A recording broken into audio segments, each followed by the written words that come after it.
হঠাৎ শুনি আমার দিদা মারা গেছে আর সবাইকে যেতে হবে শ্মশানে। আমিও দেরি না করে ঝটাপট রেডি হয়ে তো অনেক তো হলো, জন্মদিন, শ্রাদ্ধ বাড়ি, বিয়ে বাড়ি সবকিছু হলো, তো চলো একটু শ্মশান ব্লগ ভিডিও দেখে আসি। তো হ্যালো ফ্রেন্ড, কেমন আছো সবাই? আশা করি ভালো আছো, আর আমিও বেশ ভালোই আছি। আর তোমরা কেমন আছো অবশ্যই কমেন্টে জানাবে। আর যদি ভালো না থাকো, আমার এই ভিডিওটা দেখার পরে আশা করি খুবই খুবই ভালো হয়ে যাবে তোমরা। তো বেশি না বকে চলো ভিডিওটা শুরু করা যাক। আর ভালো তো থাকতেই হবে তোমাদের, তাই না? তো চলো ভিডিওটা শুরু করি। আর আমার ভিডিও দেখে আমি গ্যারান্টি দিচ্ছি তোমরা খুবই ভালো থাকবে। তো চলো ভিডিওটা শুরু করি। আমার দিদা মারা যাওয়ার আর শ্মশানের ব্লগটা তোমাদের সাথে শেয়ার করি। যাসনে রে যাসনে, ওই শ্মশানে যাসনে। যে কটা মরা ওখানে গেছে সব কটা জিন্দা হয়ে যাবে, আর যে কটা মরা পড়াতে গেছে সব কটা মরে যাবে। তোকে দেখে ভাই যাস না, তুই যাস না।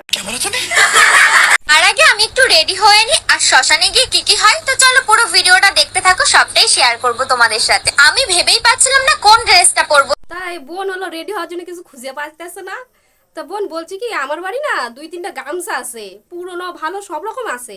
তা আমি যতদূর জানি শ্মশানে যাওয়ার জন্য গামছাটা মেন লাগে। তো আমার বাড়ি থেকে এসে নিয়ে যা, আমি আমার ঠিকানাটা তোকে দিয়ে দেবো, তো এসে নিয়ে যাস, ঠিক আছে? ও আর ঠিকানা দিয়ে কি হবে, আমিই তো ভুলে গেছি। ওদিকে তো মরা পড়ানো হয়ে গেছে, তো ব্লগ শেষ। তো তোকে আর ঠিকানা দিয়ে কি হবে? তারপরে আমি ভাবলাম যে আমার তো একটা সুন্দর ড্রেস আছে, আর আমি এই ড্রেসটা পরে নিলাম। মনে পড়ে গেছে যে আমার একটা সুন্দর ড্রেস আছে। তো যাই হোক, ড্রেসটা পরেছে তো ভালো কথা, মেকআপ শেকআপ সবই ঠিক আছে। তো গামছাটা কোথায় বোন, গামছাটা কোথায়? শ্মশানে যেতে গেলে গামছাটা লাগে। কোথায় গামছা? এই আমার গামছাটা কই রে? তো এই যে পাইয়া গেছি আমার গামছাটা, খুব গাইমে গেছি গা, ভিডিও করতে লাগা মোর খুব গাইমে গেছি। তো সেটা বড় কথা না। তো চলো এই যে বোন গামছাটা নিয়ে যা, আই লইয়া যা লইয়া যা লইয়া যা, নে নে লইয়া। একটা কেউ আমাকে পছন্দ করে না, কেউ না। একটু মেকআপ না করলে হয়? তো একটু টোনারটা মেখে তারপর ভাবছিলাম মেকআপটা শুরু করবো। তো চল তা বোন শ্মশানে যাওয়ার জন্য কে মেকআপ করে, চলো দেখি একটু বোন কি মেকআপ করে, চলো। গাড়ি স্টার্ট কর। তার আগে তোমাদের একটা গল্প বলি। তো বোন এদিকে তো আবার বলছে গল্পও বলবে, একটু গল্প শোনাবে। তা বোনও কি গল্প শোনাবে, একটু শোনাও তো। চলো আমরা একটু শুনে আসি। এইটা ভেবে খুবই খারাপ লাগছে যে আমার দিদা আমাকে ছেড়ে চলে গেছে এই দুনিয়া ছেড়ে পুরোটা, আর কখনো দিদা চাইলেও ফিরে আসতে পারবে না। যাই হোক, সবারই একদিন না একদিন উপরে যেতে হবে, এইটা নিয়ে মন খারাপ করে আর কিছুই হবে না। এইটাই নিজের মনকে বুঝ দিচ্ছিলাম। তাও মনটা কেমন করছে দিদার জন্য, খুবই কষ্ট হচ্ছিল আমার। তো বোন এই গল্প তো, তোর দিদার তো বয়স হয়েছে, একটু বুঝতে হবে না?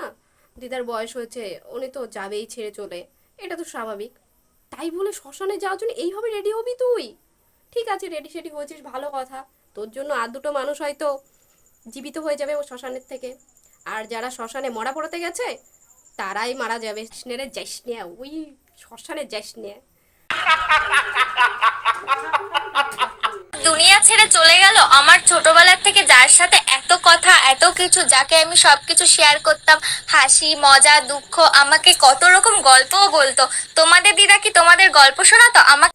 তা বোনু, তোমার দিদা কি এই গল্পগুলো শোনাতো? শ্মশানে গেলে পারে কিভাবে সাজগোজ করে যেতে হয়, মারা গেলে মানুষকে নিয়ে কিভাবে ব্লগ করতে, এই গল্পগুলো শোনাতো নাকি? ভাগ্যিস আমাদের দিদা এই সব গল্প শোনায়নি, ভাগ্যিস। আর এইদিকে আমি মেকআপ করতে করতে দেখো মেকআপটা কি হয়ে গেছে, কারণ আমার তা বোনু দেখেছো তো, খুব কষ্ট হচ্ছে, এত কষ্ট হচ্ছে যে মেকআপটা ঠিক করে করতেই পারছে না। তা বোনু ওটা ব্লেন্ডার দিয়ে একটু ঠিক করে, ওটা হাত দিয়ে এরম করে না, ওটা ব্লেন্ডার দিয়ে করতে হয়। आपने लापरवाही का नतीजा है। কারণ আমার এত টেনশন এত কষ্ট হচ্ছে আমার দিদার জন্য যে আমি আর কিছুই করতে পারছিলাম না। তা বোনু আমার তার দিদাকে এত মিস করছে যে শেষবারের জন্য যখন দেখতে যাচ্ছে এত সাজ দিয়েছে, আর এত সাজ দিয়েছে যার জন্য ব্লগটা এত সুন্দর হয়েছে সে আর বলার মতো না। মানে ব্লগ করার জন্য সেজে গুজে দিদাকে দেখতে হচ্ছে, সেই ব্লগটা পর্যন্ত তাকে করতে হয়েছে। তার দিদার জন্য এত কষ্ট হচ্ছে, কিন্তু সেটা প্রকাশ করছে না, মনের মধ্যে আছে। বোঝো বোঝো, খুবই কষ্ট হচ্ছে বোনটার, একটু বোঝো। আমি তো বুঝেছি সত্যিই খুব কষ্ট হচ্ছে, চোখ দিয়ে জল না বেরোলে কি হবে, কিন্তু খুব কষ্ট হচ্ছে বোন আমার, তাই না বোনও?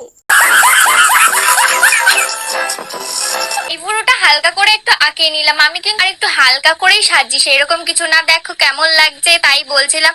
আর একটা জিনিস বাকি ছিল, যেহেতু মেকআপটা বোঝোই তো, যেন না বোঝা যায় এই জন্য একটু পাউডারটা দিয়ে দিচ্ছিলাম যাতে মেকআপটা যেন ফুটে ফুটে না ওঠে। খুব বুনু কিন্তু যেমন তেমন করে এই যে ভুরুটা আঁকাচ্ছে, বেশি কিছু করছে না, যেমন তেমন করে, ভালো করে না কিন্তু যেমন তেমন করে ভুরুটা আঁকাচ্ছে।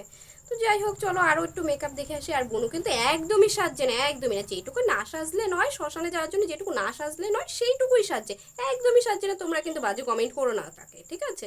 একদমই সাজছে না, খুবই কষ্ট হচ্ছে তার, ওই জন্য একদমই সাজতে পারছে না। আর ও সাজতে ভালোবাসে তাই একটু পাউডার টাউডার দিচ্ছে।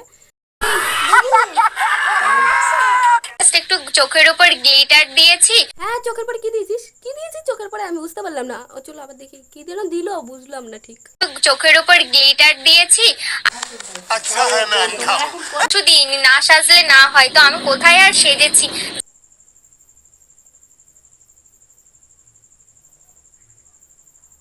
কি ছিল এটা? এতক্ষণ ধরে তাহলে আমরা কি দেখলাম? এটা কোনো স্বাদ ছিল না?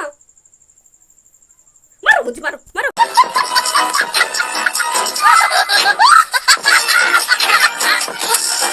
আর মেয়েদের কত জ্বালা না, না সাজলেও একটু হয় না। আর মেয়েদের সত্যি খুব জ্বালা। তোমরা কি বুঝবে? বোনটাকে জিজ্ঞাসা করো, যাও। আমি সেন্টটা মারতেই ভুলে গেছি, আর সেন্টটা দিয়ে আমি ফিনিশিং করে দিলাম। দেখো আবার সেন্টও মেখে গেছিস? সিরিয়াসলি? কয়দিন চান করিস না?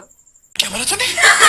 এদিকে আমার লুকটা দেখো কেমন, একটু পরি পরি লাগছে না আমাকে? তা তোকে দেখতে তো খুবই সুন্দর লাগছে, একদম পুরো শাকচুন্নির মতো দেখতে লাগছে। তা একবার তোর দিদার সাথে উপরে উঠে গেলি না কেন? নিচে কেন রেখে গেল তোর দিদা? বলতো দিন, এইটা তো একদমই সহ্য হইতাছে না আমাদের।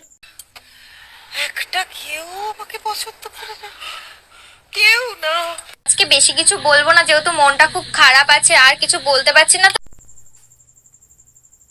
এত কিছু বলি তাও বলছিস বললাম না এত, মানে তাহলে এতক্ষণ ধরে আমরা কি শুনলাম?